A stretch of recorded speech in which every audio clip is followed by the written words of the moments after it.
शरीफ हो। यीशु के पाक और ज़िंदा नाम में हम तेरा शुक्र करते हैं, तेरी तमाम बरकतों नेमतों के लिए, तेरे फजल के लिए, तेरे रहम के लिए जो आज तक तूने हम पे किया है। और आज फिर हमें ये मौका अता किया कि हम तेरी पाक हुज़ूरी में आ सकें। इस कलाम के वसीले से खुदावंद हम सबको बरकत देना, हमें हिकमत और दुनाई की रूह देना ताकि हम इसको समझने के काबिल हो सकें। In Jesus mighty name we pray, amen. Psalm 23 verse 3 में देखें ज़रा, वो मेरी जान को बहाल करता है। अगर इसको देखें तो ये बहाल करना जो है, रिस्टोर माई सोल। रिस्टोर तभी होती है जो उसका मतलब है कि something is tiredness, weariness, tone हो चुका है, तो उसको क्या चाहिए, इसको हम कैसे रिस्टोर करना, हील करना। हीलिंग है, इसमें है healing. He refresh and restore my soul, यानी कि मेरी ज़ात को वो फिर से उठा खड़ा करता है। बहाल करने का यही मतलब है ना कि गिरा हुआ या रंजीदा, शिकस्ता, थका हुआ या बहुत ज़्यादा परेशान हाल हो, ज़ख्मी भी हो, तो वो उसको उठा खड़ा करता है। यहाँ से हमें पता चलता है कि दाऊद अपनी ज़िंदगी में शिकस्त के तजर्बों को भी जानता था। क्या ख्याल है, उसकी ज़िंदगी में हर तरह के तजर्बे हो चुके थे। बड़ी जगह वो उसने शिकस्त भी खाई। अगर आपको याद हो, मुझे कहाँ पर उसने शिकस्त का तजर्बा, इसको आजमाइश, शिकस्त और शिकस्तदा होने को, जब उसके बेटे का भी सलूक, बिल्कुल इसको कहते हैं गिरने का तजर्बा भी जानता है। कब वो गिरा आप सबको पता है, वो गुनाह में भी गिर गया। वो इन सारी चीज़ों से वाकिफ़ था, इसलिए वो इस बात को करता है कि ही रिस्टोर माई सोल, कि फिर से मुझे बहाल करता है। यानी कि गिर जाऊं तो उठा खड़ा करता है। असल में यहाँ पे उसके पीछे ये राज है कि मैं गिर भी जाऊं तो वो मुझे उठा खड़ा करने वाला खुदा है।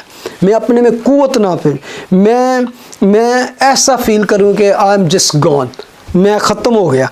लेकिन इसीलिए ज़बूर की आयत पढ़ें, वो साम 42:11, ऐ मेरी जान तू क्यों घिरी जाती है, तू अंदर ही अंदर क्यों बेचैन है। खुदा से उम्मीद रख, क्योंकि वो मेरे चेहरे की रौनक और मेरा खुदा है, मैं फिर उसकी सिताइश करूँगा। ठीक है, जब वो इसीलिए चला उठता है क्योंकि ये सारे तजर्बों के साथ, जैसे आज हम भी रंजीदा भी होते हैं, शिकस्ता भी हो जाते हैं, दुखी भी हो जाते हैं, गिर भी जाते हैं और आजमाइश में भी पड़ जाते हैं, तो इन सारी परेशानियों से वाकिफ़ था। इसलिए वो कहता है कि ऐ मेरी जान तू क्यों गिरी जाती, यानी कि डाउन ही डाउन क्यों होते जाते हो। आप सब ने कभी ना कभी फील किया होगा कि यार ऐसे ऐसे मैं डाउन ही होता जा रहा हूँ। तो वो ये तजर्बे जब करता है तो ये यहाँ से आपको पता चलता है कि it's not only talking about the sheeps only, लेकिन क्योंकि शीप्स की जो नेचर है वो इंसान के साथ बहुत मिलती जुलती है, इसीलिए वो यहाँ पे असल में गिरी हुई भेड़ की बात की जा रही है। गिरी हुई भेड़ के बारे में जब मैं पढ़ रहा था तो कहते हैं कि भेड़ गिर जाए तो उसके लिए उठना मुश्किल होता है। जैसे दूसरे जानवर उठ जाते हैं जल्दी, वो उससे उठना बहुत ही मुश्किल होता है।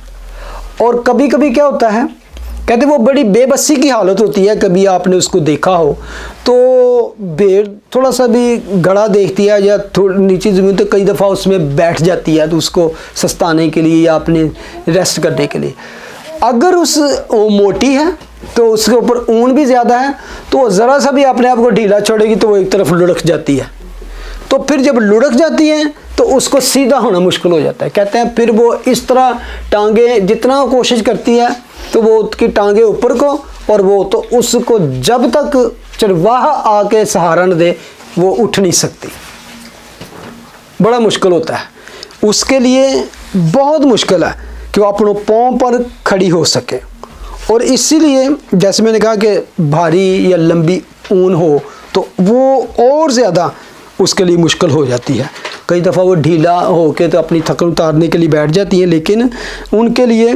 और ऐसे मौके पर अगर एक और बात थी कि आम दूसरे मुल्कों में अगर देखें तो जो शेपर्ड थे वो भेड़ों को आगे लगाते और पीछे पीछे वो उनको डंडे से चोटी से हाँकते रहते, लेकिन इसराइल के चरवाहे अगर देखें तो उनका डिफरेंट है, वो भेड़ों के हमेशा आगे करते थे, लीड्स मी, वो कहता है ही लीड्स मी। लीड उਦੋਂ ही कर सकते ना जो आगे हो गए, आगे होगा तो कोई लीड करेगा ना, उसके पीछे पीछे भेड़ें जाती हैं। तो वो उसको बार बार आके पीछे चेक करना पड़ता है, गिनना पड़ता है कि भेड़ गिर तो नहीं गई, क्योंकि भेड़ गिरी रहेगी तो बाकी सारी डूब जाए तो वो वहाँ पे उठ नहीं सकेगी। तो दूसरा क्या होता है कि ऐसी भेड़ें, चीते और दूसरे जानवर, खूंखार जानवर जो होते हैं, उनके लिए एक ईजी प्रे बन जाता है। तो उसको बार बार जाके ढूंढना पड़ता है, देखना पड़ता है कि कोई भेड़ तो नहीं गिर गई। फिर वो अगर पता चले ओ एक भेड़ कम है, वो गिनता है तो फौरन जाता है कि वो गिरी हुई भेड़ को उठा ले। तो वो जाके उसको उस सहारा देता है, और सहारा दे के एकदम नहीं, क्योंकि वो पैनिक बड़ी जल्दी हो जाती है भेड़, तो फिर आस्ता आस्ता उसको मसाज करता है, उसके साथ बातें करता है, तो उसको कि तो वो वैसे भी चरवाहे को देख के उसके बड़ी तसल्ली मिलती है। तो वो फिर पहले उसको अपना वेट को संभालना, तवाज़ुन बरकरार रखना ही मुश्किल होता है, लेकिन आहिस्ता आहिस्ता उसकी तवानाई, उसकी कुव्वत बहाल होती है, तो फिर खड़ी है, उसको उठाता है, फिर थोड़ी देर कदम चलती है, फिर गिर पड़ती है, फिर आहिस्ता आहिस्ता उसको वो संभालता है, उसकी मसाज करता है, तो वो दौड़कर फिर अपने गले के साथ मिल जाती है। तो वो कहता है वो मेरी जान को बहाल करता है, मेरी गिरी हुई जान को। मैं अगर गिर जाऊँ, मैं किसी तरह से पीछे रह जाऊं, लेकिन वो आके मुझे उठा खड़ा करता है, और फिर वो अपने गले से जा मिलता है। बड़ा सादा बयान लगता है, कोई मेरी जान को बहाल करता है, लेकिन इसके पीछे बड़ी गहरी बात उसने की है कि मैं अगर पीछे रह जाऊं, कमज़ोर रह जाऊं, गिर जाऊं गुनाह में भी, क्योंकि आम तौर पे हमारी ज़िंदगी में कोई ऐसी प्रॉब्लम आ जाए तो रूहानी जंग में शिकस्त हो जाए, हमें कभी कभी हम हार जाते हैं, गिरे, तो फिर दूसरे भी यही समझते हैं और हमें भी ऐसे लगता है जैसे खुदा हमसे मायूस हो गया है, is no more taking care of us. लेकिन खुदा का कलाम भी हमें बताता है, और लेकिन चरवाहा जो है कहता है कि वो मायूस नहीं होता कभी भी, वो गिरी हुई भेड़ को भी जाके फिर से, उसको लिखा ना कि वो 99 को छोड़कर तो एक के पीछे जाता है, और उसको पता है कि उसको मेरी ज़रूरत है। अच्छा चरवाहा जो है वो अपनी भेड़ों की फ़िक्र करता है, रहम और प्यार से उसे देखता है और उसको उठा खड़ा करता है। इसकी एक मिसाल हम देख सकते हैं, खुदा यीशु मसीह ने पतरस को किस तरह बहाल किया। क्या ख्याल है? यानी कि वैसे तो सारे शिगिर्दों, लेकिन पतरस में ख़ास मिलती है।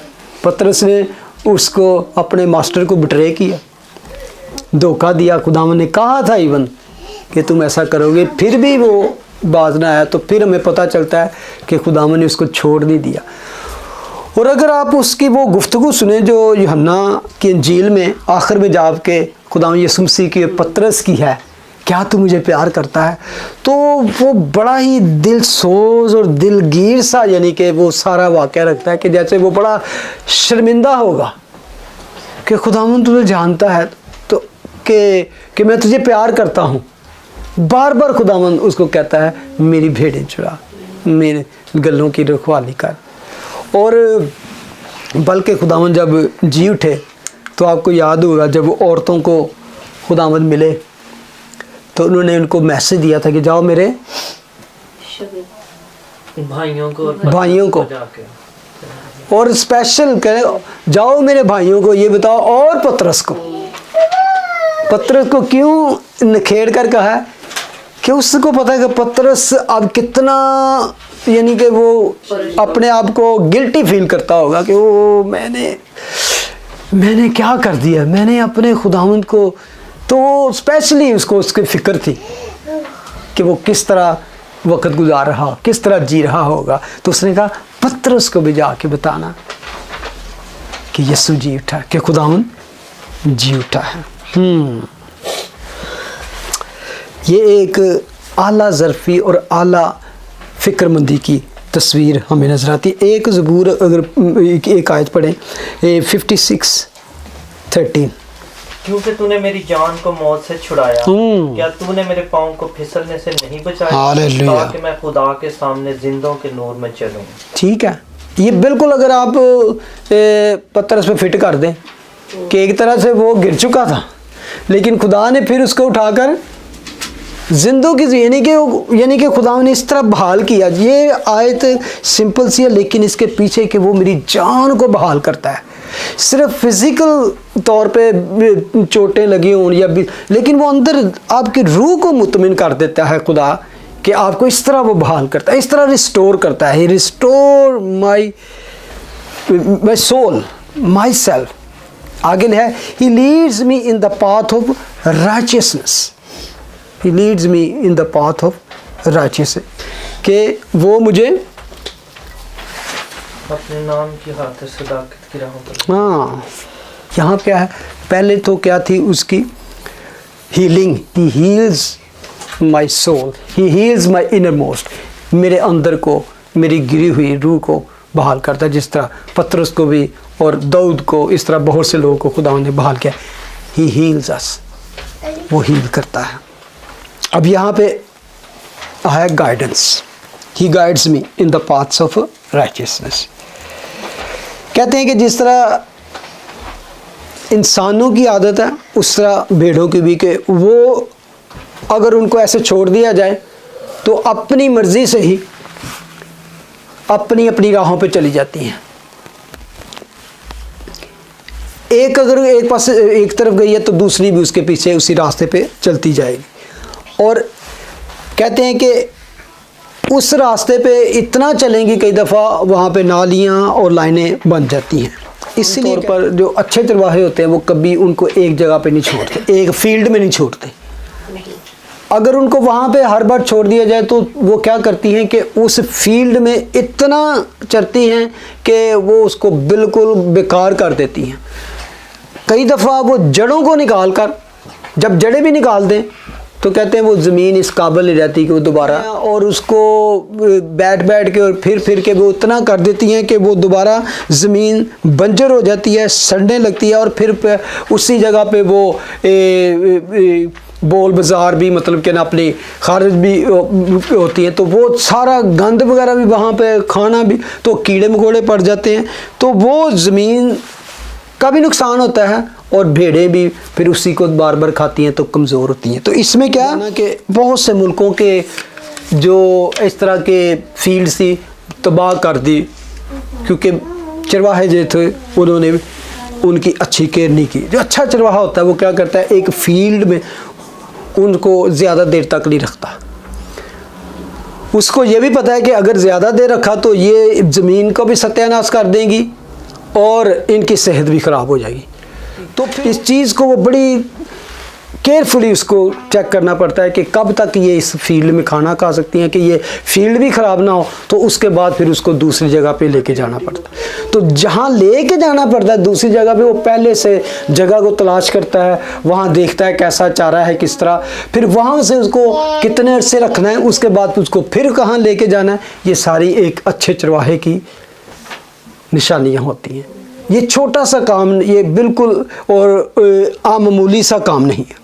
कहते हैं कि जो अच्छा चरवाहा होगा वो क्या करेगा, उसकी सेहत की फ़िक्र करेगा, ज़मीन की भी फ़िक्र करेगा, और बर वक्त उनको हरकत में भी रखेगा ताकि ज़्यादा अरसा एक जगह पे ना चरने देगा, ताकि वो उस ज़मीन को भी ख़राब ना करें।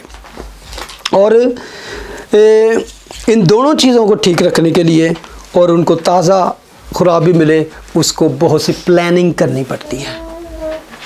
कहते हैं कि जो आम तौर पे इर्द गिर्द के चरवाहे होते हैं मिलकर जो गर्मियों में एक मौसम में वो पहाड़ों पर ले जाते हैं, तो वहाँ पर जाके उनको पहले से प्लान करता है कि हम इधर से उधर लेके जाएंगे, उधर लेके जाएंगे। तो वो कहता है कि वो मुझे सदाकत की राहों पर ले चलता है। इसी तरह हमारी ज़िंदगी है कि खुदा हमें ऐसे नहीं छोड़ देता। अगर उनको कहते हैं कि ऐसे ही छोड़ दिया जाए तो वो फिर जिधर उनका दिल चलता है, जो चीज़ उनको मिलती है, गंद मंद ये वो खाती। खुदावंद चाहता है कि नहीं, मैं तुम्हारे गिर्द एक बाड़ लगा दूँ, तुम इस बाउंड्री में रहोगे, इस और यहाँ इस मुद्दत तक तुम्हें उसके बाद वो नई फील्ड में आपको लेके जाता है, और उसके लिए उसे पहले से प्लानिंग करनी पड़ती है। और अच्छा चरवाहा नुकसान को और फ़ायदों को पहले जहन में रखता है, क्योंकि जो भेड़े हैं उनके लिए भी ये बड़ी खुशी की बात हो, जब भी वो किसी नई फील्ड में लेके जाते हैं कहते हैं कि वो बड़ी खुश होती हैं, बल्कि उस वक्त जो सुस्त और बूढ़ी भेड़ें भी होती हैं वो भी एक्टिव हो जाती हैं कि उनको अच्छी खुराक मिलेगी, नई और ताज़ा खुराक मिलेगी। और इसके लिए चरवाहों को, जो शेपर्ड होते हैं, उनको गहरा इल्म होना चाहिए सारी जगहों का। और हमारा खुदावन जो है हमारी ज़िंदगी के बारे में जानता है कि कब किस वक्त उनको अच्छी चरागाह चाहिए, अच्छी फील्ड चाहिए और कहाँ हैं। वो अपनी मर्ज़ी और अपनी अंधाधुंध अक्ल से एक दूसरे के पीछे चलती हैं और अक्सर नुकसान उठाती हैं। खुदावन ने कहा यशायाह की मार्फत, हम सब भेड़ों की मानद भटक गए, हम में से हर एक अपनी राह को फिरा। अगर हमें भी वो कहते हैं बेलगाम छोड़ दिया जाए इंसानों को, तो वो अपनी अपनी राहों पर चले जाते हैं। हर कोई, जैसे इंसान कहते हैं कि I know what is better for me, हर किसी को अब कभी कोई समझाने की कोशिश करेगी यार ये गलत है, तो आम तौर पर आज कहते this is my life, I know what is best for me, मेरे लिए बेहतर क्या है। लेकिन खुदावन कहता है अगर तुम मेरी भेड़ हो, this is not your choice, I will guide your path, I will show you the right path, मैं तुम्हें क्या सही राह पे लेके चलूँगा, I will guide to the path of righteousness. इसलिए हमें अपनी ज़िंदगियों को खुदावन की मर्ज़ी पे देना चाहिए। इसमें क्या है, असल में ख्वाहिशात हैं, असल में हमारे ख़यालात हैं। हम चाहते हैं कि हम इसमें आज़ाद हों, अपनी ख्वाहिशात में भी और हमारे ख़यालात में। लेकिन खुदावंद कहता है नो, जो मेरे हैं उन्होंने अपनी ख्वाहिशों और अपने एक आयत है उसमें गलतियों में चैप्टर 5 में, जो अब से जो मसीह यीशु को हैं, बिल्कुल, यानी कि जो ये लोग कहते हैं ना this is my life no more, Paul कहता है कि अब मैं ज़िंदा ना रहा बल्कि मसीह मुझ में ज़िंदा है। अब से जो मसीह हैं उन्होंने अपनी ख्वाहिशों को अपनी रग़बतों समेत सलीब पर खींच दिया है। बल्कि इमसाल की किताब में लिखा है कि ऐसी राह भी है जो इंसान को सीधी मालूम होती है, पर इसकी इंतहा में मौत की राहें हैं। इसके बरअक्स अच्छा चरवाहा हमें गाइड करता है, बड़े प्यार से कहता है, वो कहता है कि मेरे पीछे आओ, I am the way, I am the truth and I am the life. कलाम मुक़द्दस में पढ़ते हैं ना, तेरा कलाम मेरे कदमों के लिए चिराग और मेरी राह के लिए रोशनी है। पास बहुत से लोग हैं कि मसीही होते हुए भी हम अपनी राहों को तरजीह देते हैं और खा में वो मुसीबतों में क्यों ना मुब्तला कर दें। लेकिन अच्छा चरवाहा पुकार के कहता है कि अगर कोई मेरे पीछे आना चाहे तो वो अपनी ख्वाहिशों और अपनी रग़बतों को स्लीप पर खींच दे। या इस तरह कह सकते हैं, खुदावंद ने कहा कि अगर कोई मेरे पीछे आना चाहे तो अपनी खुद ही का इनकार करे। और मैं अपनी ज़िंदगी में भी देखता हूँ कि मेरी जो ज़िंदगी थी और दूसरे मसीहों की सबसे मुश्किल बात बीइंग क्रिश्चियन होते हुए क्या होती है, हम खुद ही को नहीं, अपनी अना को नहीं मारना चाहते। क्या ख्याल है?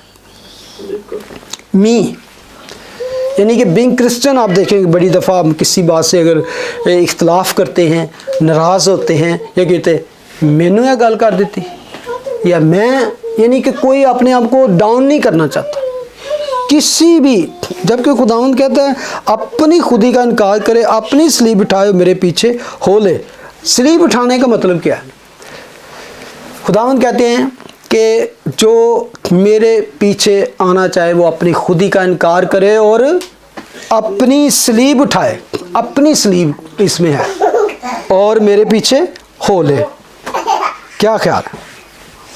अपनी खुदी का इनकार। वही है कि हमने जब खुदा मसीह को अपनी लाइफ में लेना है तो खाली करना है अपने आप को, जिस तरह उसने खाली किया और वो बिल्कुल हमारे सामने मिसाल बना है। हम बनना पॉल की हम मिसाल लेते हैं और बड़े लोगों की मिसाल है कि जो उसके पीछे चले गए तो वो अपनी ख्वाहिशात को, वो बड़ा यानी कि कंप्लीट मतलब कि इस आयत में है कि अपनी ख्वाहिशात और अपनी रग़बतों समेत स्लीप पर खींच दिया। It's very difficult. कई दफ़ा होते हैं ना कि अपने हकूक़ के भी लड़ना, कहते हैं ना ये तो मेरा हक बनता है। शख्सी हक मनवाने के लिए, पर्सनल राइट बनवाने के लिए और बड़ा बनने के लिए 2-3 चीज़ें हैं। मैं समझता हूँ हक के लिए लड़ना बुरी बात नहीं, क्या ख्याल है? लेकिन अगर दूसरों के हक के लिए लड़े, क्या ख्याल? कई दफ़ा हम ज़्यादातर अपने हक के लिए लड़ते हैं। I am right, this is my right, और मेरा ये बनता है या मुझे ये प्रायोरिटी होनी चाहिए। ये बड़ी बातें हम सब में हैं और इस बात पे कई दफ़ा हम स्टबर्न हो जाते हैं। अपनी अहमियत, अपने आप को खुश करने की ख्वाहिश, बल्कि जबकि खुदा कहता है मुझे और दूसरों को, पहले खुदा फिर दूसरे फिर तुम हो। रोज़मर्रा की मेरी जो ज़िंदगी में मैं समझता जो इस चीज़ को अपना लेते हैं, मैं समझता हूँ किसी चीज़ में भी अपनी ज़िंदगी में तजर्बा करके देख लें कि आपने कोई चीज़, आपको पता है this is my right and I M 100% यहाँ मेरा हक है, मेरा राइट बनता है और मैं इस पर ठीक हूँ, तो उस पर आप पीछे हो के देख के और दूसरे को आप दे दें। चलो कि मैं बीइंग क्रिश्चियन होते, बीइंग में खुदावंद का की भेड़ होते, मैं दस्तबरदार होता हूँ इससे, that's fine, I can live without that. There is a special kind of peace, satisfaction आपको मिल गया, मुत्तमिन आप फील करेंगे, यार कोई बात नहीं, इसमें मैंने उसको भी खुश कर दिया और खुदा को भी खुश कर दिया। तो ये दोनों करके क्या आपको खुशी नहीं मिलेगी? मैं तो 100% खुदा, अगर आप उसको खुश, आपके दिल में ये इत्मीनान हो जाए कि मैंने इस बात से पीछे हट के, इससे अपने आप को डाउन करके, मैं समझता हूँ जब डाउन करने की, नीचे होने की, अपनी खुद ही ख़त्म करने की आती है, तो जैसे अभी आपने बात की फिलिपियर 2 में पढ़ लें जाके कि उसने क्या कुछ नहीं हमारे लिए छोड़ दिया, वो कितना डाउन हो गया, वो कितना पस्त हो गया। तो हम बहुत सी चीज़ों पे अपनी इंसल्ट फील करते हैं। जो सदाकत की राहों पर चलते हैं वो फैसला करते हैं मैं वही करूँगा जो मुझे कहेगा, वहाँ जाऊँगा वो जहाँ वो बुलाएगा, और मैं वही कहूँगा जो मुझे कहने को कहेगा। और फिर जो लोग ऐसे करते हैं, ऐसा माइंड बना लेते हैं, एक तरह से वो एक हरी भरी चिरागाह में दाखिल हो जाते हैं, वो उस पैस्चर में खुदा के ले जाते हैं जहाँ पे राहत के चश्मे हैं, जहाँ पे इत्मीनान है, जहाँ पे खुशी है और जहाँ पे अच्छा चरवाहा है। और अच्छा चरवाहा सदाकत और रास्तबाजी की राह पर हमें चलाता है। मैं एंड पे इसी आयत को बेहंड करेंगे, हमारी ज़िंदगियों का पर्पज़ क्या है? उसके नाम को जलाल देना, उसका नाम हमारी ज़िंदगियों में जलाल पाए करेंगे। वो कहता है कि क्यों वो ऐसा करेगा, मुझे गाइड करेगा। क्यों करेगा? क्योंकि मुझे अपने नाम की खातिर हर चीज़ में उसका नाम जलाल पाए। असल में इस करने में आप क्या करते हैं? उसके नाम को जलाल देते हैं। जब नाम की बात करते हैं, वो अपने नाम की खातिर, अपने नाम की खातिर हर चीज़ में खुदा चाहता है कि उसका नाम सरफराज हो। आपकी ज़िंदगी में, सबकी ज़िंदगी में, मेरी ज़िंदगी में खुदा चाहता है कि आपकी ज़िंदगी में कुछ भी हो, मेरे नाम, मुझे क्या फ़ायदा होगा या इससे मेरे नाम को क्या जलाल मिलता है। हम तो अक्सर गाते तो बड़े ज़ोर शोर से ऐसे गीत हैं बहुत से, मेरे जीवन से यीशु तेरा नाम जलाल पाता रहे। तो यहाँ पर असल में नाम की ही बात है, हमारी ज़िंदगियों से उसके नाम को क्या मिल रहा है। एक हवाला पढ़ के हम ख़त्म करेंगे। 1 सैमुएल 17 17वां बाब 43 से 47 तक। सो फिलिस्ती ने दाऊद से कहा, क्या सुने जरा गौर से, जो तू लाठी लेकर मेरे पास आता है?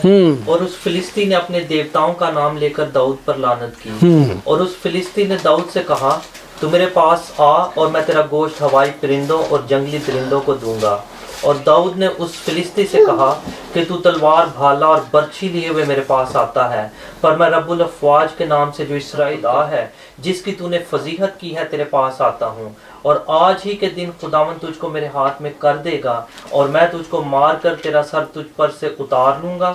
और मैं आज के दिन फिलिस्तियों के लश्कर की लाशें हवाई परिंदों और ज़मीन के जंगली जानवरों को दूंगा, ताकि दुनिया जान ले कि इसराइल में एक खुदा है। और ये सारी जमायत जान ले कि खुदावन तलवार और भाले के जरिया से नहीं बचाता, इसलिए कि जंग तो खुदावन की है और वही तुमको हमारे हाथ में कर देगा। आमीन। इस सारे वाक्य को आप जानते हैं।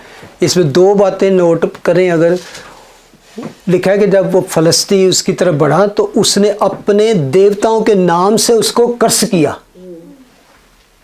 जो जाति जूलिया था ना, गुलायत, ही start cursing David with the name of their God's.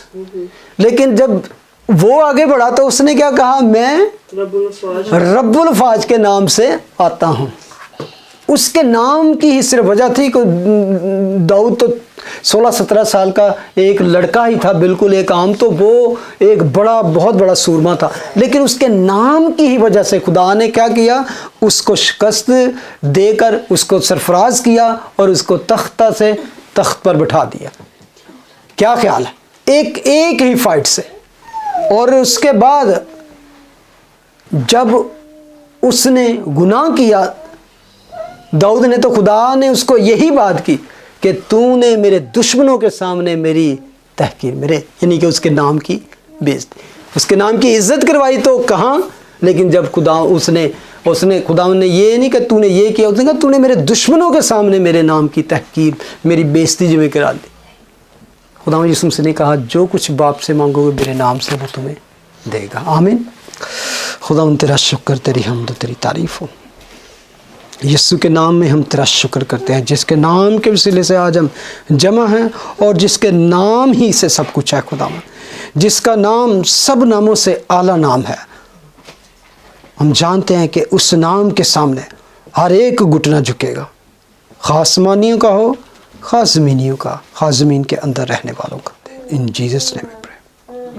हमारे बाप तुझे आसमान पर, तेरा नाम पाक माना जाए, तेरी बात चाहता है, तेरी मर्जी से आसमान पर पूरी होती है ज़मीन पर। हमारे रोज़ आज हम बख्श दे, और जिस तरह हमारे कसूरों को माफ़ करते हैं तो हमारे कसूर माफ़ कर। हमें आज़माइश में पढ़ने दे, बल्कि बुराई से बचा, क्योंकि बादशाह, कुदरत और जलाल हमेशा थे। आमीन। God bless you. Thank you for joining us.